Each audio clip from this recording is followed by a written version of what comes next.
আসসালামাইকুম। আমরা একটা নাক দেখাবো আজকে। আপনি নাকের মধ্যে কি দিয়েছিলেন? হোমিওপ্যাথি ডাক্তার কি দিয়েছিল আপনাকে? হোমিওপ্যাথিক না, এরা আসলে হচ্ছে নাকের মধ্যে অ্যাসিড দেয়। আপনি যে নাকের মাংস বড় হয়ে গেছে, মাংসগুলা অ্যাসিড দিলে ঠিক হয়ে যাবে এরকম বলছিল না? জি। এটা কতদিন আগের ঘটনা? প্রায় ১.৫ বছর। ১.৫ বছর আগের ঘটনা। জি। এবং দেওয়ার পরে একটু নাকটা জ্বলছিল, তাই না? জি। দেখেন তার নাক কী কারণে, এটার কারণে কী হয়েছে করতেছে দেখেন। নাকের দেখে আমরা আপুদের একটু দেখাই। আপু দেখেন একটু, দেখেন দেখেন আপু একটু জিব্বাটা দেন। দেখেন এখানে ছিদ্র হয়ে গেছে, ঠিক আছে? এটা বলা হয় সেপ্টাল পারফোরেশন। আপু দেখছেন ছিদ্র, দেখছেন হ্যাঁ? এবং দুই পাশে দেখা যাচ্ছে ছিদ্রটা, দেখছেন কত বড় ছিদ্র, দেখছেন হ্যাঁ?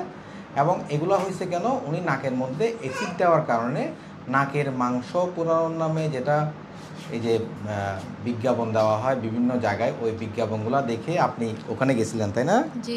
দেওয়ার পরে হচ্ছে আপনাকে অ্যাসিড দিয়েছে, তাই না? অ্যাসিড দেওয়ার পর আপনার নাকটা জ্বলছিল, বাট পরে হয়েছে কি দেখেন পুরো একদম এখানে দেখেন একদম এখানে ছিদ্র হয়ে গেছে। অথচ আমাদের নাক কিন্তু নর্মালি এমন থাকে না, ঠিক আছে? আমাদের নর্মাল নাক কেমন থাকে আপনাকে দেখেন, বা একটু আমাকে দেখান একটু। দেখেন আপু একটু ওঠেন, জাস্ট ১ মিনিট। হ্যাঁ হ্যাঁ, দেখেন নর্মাল নাক কেমন থাকে দেখায়, একটু দেখাই। দেখেন এটা এটা একটু নর্মাল নাক। আপু এখানে কোথাও কোথাও ছিদ্র আছে কোথাও? দেখেন কোথাও কোনো ছিদ্র আছে? দেখেন দেখেন পুরো নাকটা দেখেন, কোথাও কোনো ছিদ্র আছে? দেখেন কোথাও কোনো ছিদ্র আছে আপু? হ্যাঁ না। হ্যাঁ, এই জন্য কী হয়, এই যে আপনার নাকটা তাহলে এগুলো আমাদের যেটা করা হচ্ছে, এগুলো আমাদের কখনো এখানে এসব জায়গায় কখনো অ্যাসিড দেওয়া উচিত না, তাই না? জি। হ্যাঁ ঠিক আছে। দেখি আপনার আবার দেখাই দিই আপনার নাকটা। আপু বসেন, বসেন একটু দেখাই দিই আপনাকে। দেখেন নাকটা দেখাই দিই। দেখেন দেখেন এই দেখেন, একটু জিব্বাটা দেন। এই যে দেখছেন কতটা, দেখছেন হ্যাঁ?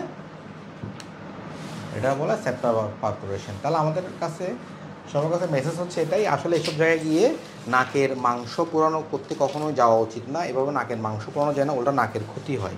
এসব সেপ্টাল পারফোরেশন থাকার কারণে দেখা যায় রাত্রে রুগীটা নাক ভাইয়া নাক ডাকে না, উনি নাক ডাকে না, কারণ একটা কেমন যেন শব্দ হয়, তাই না মাঝে মাঝে একটু? হ্যাঁ ওকে ঠিক আছে, থ্যাংক ইউ।